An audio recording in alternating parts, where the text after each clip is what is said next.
నమస్తే. ఇన్నాళ్ళు నన్ను సపోర్ట్ చేస్తూ, ఎంకరేజ్ చేస్తూ మీ ప్రేమను నాకు అందిస్తున్న ప్రతి ఒక్కరికి కృతజ్ఞతలు. అలాగే ఈ వీడియో కూడా ఖచ్చితంగా మీకు ఉపయోగపడుతుంది. లైక్, షేర్ అండ్ సబ్స్క్రైబ్ చేసి మీ సపోర్ట్‌ని నాకు అందించండి. అలాగే ఈ వీడియో పట్ల మీకున్న అభిప్రాయాన్ని కామెంట్ సెక్షన్‌లో కామెంట్ చేసి తెలియజేయండి. ఇప్పుడు వీడియోని చూద్దాం. నమస్తే, వెల్కమ్ టు అవర్ ఛానల్. నేను పద్మిని. ప్రస్తుతం మనతో పాటు స్మార్త పండితులు, పురోహితులు పరిమి సుబ్రహ్మణ్య శర్మ గారు ఉన్నారు. మాట్లాడదాం. అన్నయ్య నమస్తే. నమస్కారం. కలియుగంలో చండి కలౌ చండి వినాయక అనేది అందరికీ తెలిసినటువంటి విషయం. ఈ కలియుగంలో చండిని ఎంతలా అయితే మనం పూజిస్తామో అంత ప్రశాంతవంతమైన జీవితాన్ని ఖచ్చితంగా మనం అనుభవించేటటువంటి పరిస్థితి ఉంటుంది. అలాగే వినాయకుడిని కూడా ఇక పూజల్లో ప్రథమం అగ్రగణ్యుడు వినాయకుడే కాబట్టి ఆయన తర్వాతే ఏ పూజ అయినా మనం చేస్తాం. అయితే వినాయకుడిని ప్రతినిత్యం కూడా మనం ఎలా అర్చించుకోవచ్చు, ఎలా అర్చించాలి, ప్రత్యేకించి మాసంలో వచ్చేటటువంటి బహుళపక్ష చతుర్థిని సంకష్టహర చతుర్థిగా చాలా మంది చేసుకోవటం, రకరకాల అసలు కష్టం అనేది ఎలాంటి కష్టమైనా స్వామి తీర్చటం అనేది అందరికీ తెలిసినటువంటి విషయమే. గణపతి గురించి ఒక్కసారి మాట్లాడుకుందాం అన్నయ్య. మనకి గణపతి తత్వాలు మొత్తం 8. మనందరం ఎక్కువగా విశేషంగా ఆరాధన చేసేవాడు వినాయకుడు అంటాం. వినాయకుడు అంటే అంటే విశిష్టమైనటువంటి నాయకుడు. ఆయన అన్ని తత్వాలకి మూలం అన్నమాట. మనకి గణపతి, లక్ష్మీ గణపతి, కార్యసిద్ధి గణపతి, వరసిద్ధి గణపతి, తర్వాత మోదక గణపతి, ఇలా అనేక గణపతి తత్వాల్లో మొట్టమొదటి వాడు వినాయకుడు. ఈ వినాయకుడిని ఏ రూపంగా ఆరాధన చేస్తే అది సిద్ధిస్తుంది. ఇందాకడ నువ్వు చెప్పావు కదా, కలౌ చండి వినాయకు. ఆ వినాయకుడు అంటే విశిష్టమైనటువంటి నాయకత్వం. అందరి గణపతి తత్వాల్లో కల్లా విశిష్టమైనటువంటి వారు. ఆ వినాయకుడిని ఆరాధన చేస్తే మనకి ఏ కార్యాలలో అయినా సరే విఘ్నాలనే ఉండవు. విఘ్నాధిపతి అని కూడా అంటాం కదా, మనం విఘ్నేశ్వరుడు అంటాం. విఘ్నేశ్వరుడు అంటే విఘ్నాలు ఏవి కలగకుండా చూసేవాడు. విఘ్నం లేకపోవడంతోనే సగం జయం కలుగుతుంది మనకి. ఎందుకంటే మనం ఏ పని మొదలు పెట్టినా కూడా ఉత్తిష్టంతు భూత పిశాచాహ ఏతే భూమి భారకాహ ఏతేషాం అవిరోధేన బ్రహ్మకర్మ సమారభే అన్నాం. అంటే మనం ఏ పని చేయాలన్నా కూడా అవిరోధాలు ఏవైతే ఉంటాయో అవన్నీ కూడా పక్కన పెట్టుకుని మనం ఇందులో కూర్చోవాలి ఆ కార్యక్రమం చేయాలంటే. అలాంటిది ప్రారంభించేవాడు ఆ వినాయకుడే, మనని అలా చూసుకునేవాడు. మనకి ఈ దేవాలయంలో ప్రతి సంకటహర చతుర్థి నాడు కూడా విశిష్ట నాయకుడైనటువంటి వినాయకుడు ఆరాధన జరుగుతుంది. ఎట్లా విశేషం వ్రతం చేయిస్తారు సామూహికంగా? సంకటహర చతుర్థి వ్రతము కాదు, సంకటహర చతుర్థి నాడు సాయంత్రము గణపతి ఉపనిషత్తుతో హోమం చేస్తాం. గణపతి ఉపనిషత్తు ఉంటుంది.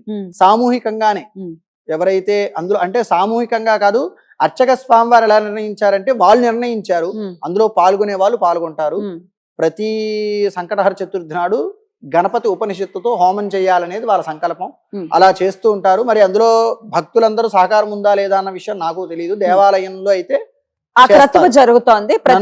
రమ్మంటారు. నేను గాని లేకపోతే నాకు కుదరనాడు ఏదైనా స్నేహితులతో గానీ ఎవరైనా పంపించి ఇక్కడ ఆ నాడు వచ్చి సాయంకాలం పూట గణపతి హోమం చేయడం అనేది ఒక బాధ్యతగా తీసుకుని చేసి వెళ్తున్నాము. గుడి అంటే ఇక్కడ యాపరాల్లో ఉన్నటువంటి ఉమామహేశ్వర స్వామి ఆలయం. ఈ ఆలయం, దీనికి సంబంధించిన లొకేషన్ డిస్క్రిప్షన్ లో ఉంటుంది. మీరు ఇటు పక్కకు వచ్చినప్పుడు ఖచ్చితంగా గుడిని దర్శించండి. తప్పకుండా. వీళ్ళకి ఎంత నిబద్ధత ఉంది అంటే అర్చక స్వాములకి, వీళ్ళు ప్రతిరోజు ఇక్కడ నిత్యార్చన మొదలు పెడతారు. అంటే నిత్యం మనం అర్చన చేసుకుంటాం కదా, ఆ నిత్యార్చన వినాయకుడితోనే మొదలు పెడతారు. అంటే ఇది ప్రధానంగా ఈశ్వరాన్ని మూలపురుషుడు పరమేశ్వరుడు ఈశ్వరాలయం, ఉమామహేశ్వరాలయం అయినప్పటికీ కూడా గణపతితో మొదలు పెడతారు. ఎందుకంటే నేను ఎప్పుడు దేవాలయానికి వచ్చినా వారు వచ్చి పని మొదలంటే శుభ్రం చేసి దీపారాధన మొదలు పెట్టడం చూస్తే ఫస్ట్ ఆ గుడి దగ్గర అంత నిబద్ధతతో ఈ గణపతి వినాయకుడికి ఆరాధన చేస్తూ ఉంటారు. ఇక్కడ ఈ వినాయకుడికి ఆరాధన చేయడం ద్వారానే ఈ దేవాలయంలో ఎటువంటి విఘ్నాలు కలగకుండా అన్ని విషయాల్లోనూ కూడా విఘ్నాధిపతి అయినటువంటి ఆ వినాయకుడే గెలుస్తున్నాడు. అందుకనే భక్తులు అంతమంది ఎవరు వచ్చినా కూడా అక్కడి నుంచే ప్రారంభం చేస్తారు. అది వాళ్ళకున్న నిబద్ధత, ఈ దేవాలయానికి ఉన్నటువంటి విశిష్టత అయినే కానీ వినాయకుడితోనే మొదలుపెట్టి అక్కడ నమస్కారం చేసుకుని ప్రదక్షిణ మొదలు పెడతారు. మనకి వారు స్వాముల వారు నిర్ణయించినటువంటి ఆయన చెప్పిన ప్రకారంగానే దేవాలయం నిర్మాణం అయిందని అనుకున్నాం కదా. నాకు ఎప్పుడు ఈ దేవాలయంలోకి వచ్చినా కూడా ముందరికి రాగానే ఫస్ట్ స్వామికి నమస్కారం చేసుకున్నాక ప్రదక్షిణ మొదలు పెట్టాలంటే వినాయకుడికి నమస్కారం చేసి మొదలు పెడతాం. అలా ఉంటుంది ఈ దేవాలయం కూడా. దానికి తగ్గట్టుగానే ప్రతి సంకటహర చతుర్థి నాడు గణపతి ఉపనిషత్తుతో ఇక్కడ మనం హోమం చేస్తాం. విశిష్టంగా ఎప్పుడైనా బుధవారం నాడు అలాగా గణపతి ఉపనిషత్తుతో అభిషేకం కూడా చేస్తూ ఉంటారు. ప్రతి బుధవారం అనుకుంటా, అర్చక స్వాములకు తెలుస్తుంది. ప్రతి బుధవారం అనుకుంటా ఉదయాన్నే బుధవారం నాడు వినాయకుడికి చేస్తారు, నిత్యము ఈశ్వరుడికి జరుగుతుంది. శుక్రవారం అమ్మవారికి చేస్తారు, మంగళవారం సుబ్రహ్మణ్యేశ్వర స్వామికి. ఏ అలాగే, దేవారాధన కూడా ఆంజనేయ వదిలిపెట్టకుండా, ఆంజనేయ స్వామి శనివారం నాడు, శనివారం నాడు ఏ దేవాలయం కూడా ఏ దేవతని కూడా వదిలిపెట్టకుండా మొత్తం వారం రోజులు కేటాయించి చాలా శ్రద్ధగా చేస్తారు. Right. మొత్తం పనులన్నీ అయిన తర్వాత కింద నవగ్రహాల దగ్గరికి వెళ్ళి నవగ్రహాలు. శుభ్రం చేసుకోవడం చాలా శ్రద్ధగా చేస్తారు. Right. ఆ శ్రద్ధే భక్తిగా మనకి Mm. ఇలా వచ్చిన వాళ్ళందరికీ కూడా యోగింపజేస్తుంది. రైట్. వినాయకుడు అంటే మన అందరికీ తెలిసిందే, ఒక బాలుడుగా ఖచ్చితంగా చూడొచ్చు. చిన్న పిల్లవాడు కాబట్టి వినాయకుడిని ప్రసన్నం చేసుకోవటం కూడా సులభతరమే అని చెప్పేవాళ్ళు లేకపోలేదు. అవును, వినాయకుడిని ప్రసన్నం చేసుకుంటే ఇందాక మీరు నువ్వు అన్నట్టుగానే విఘ్నాలన్నీ తొలగిపోతాయి జీవితంలో. ఎలా సులభంగా ఏ నామంతో స్వామిని ప్రసన్నం చేసుకోవచ్చు అన్నయ్య? విఘ్నేశ్వరుడికి ఒక ధ్యాన శ్లోకం ఉంది. ఆ శ్లోకాన్ని మనం నిరంతరము కూడా పఠించడం ద్వారా, ఉదయాన్నే లేచి పఠించడం ద్వారా అంటే ఎటువంటి విఘ్నాలు ఉండవు మనకు. ఉదయాన్నే లేచిన వెంటనే అంటే లేచిన తర్వాత అంటే మనం పూజ ప్రారంభం ఆ చేసుకునేటప్పుడు, సమయం. లేదా ఏదైనా కార్యానికి వెళ్ళేటప్పుడు అండి. విఘ్నధ్వాంత నివారణైక తర విఘ్నాటవి హవ్యవాట్ విఘ్నవ్యాలకుల ప్రమత్త గరుడో విఘ్నేభ పంచానన విఘ్నోత్తుంగగిరి ప్రభేధనకరి విఘ్నాబ్ధి కుంభోద్భవ విఘ్నాఘౌ గగన ప్రచండ పవనో విఘ్నేశ్వర పాతునః. ఏదైనా ప్రధానమైనటువంటి కార్యాన్ని ప్రారంభించి అంటే ఆ పని మీద వెళ్ళేటప్పుడు ఈ శ్లోకాన్ని వినడం చాలా విశేషం. ఓ ఇది వినండి.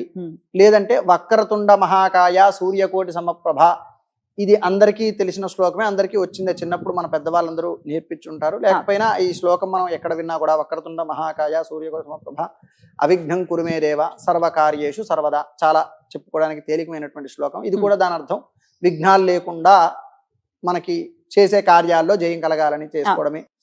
అలా విఘ్నేశ్వరుడికి ఉద్దేశించి మనకి స్వామివారి ద్వాదశ నామాల శ్లోకం ఉంటుంది. ప్రణమ్య శిరసాదేవం గౌరీపుత్రం వినాయకం భక్తావాసం స్మరే నిత్యం ఆయు కామార్థ సిద్ధయే.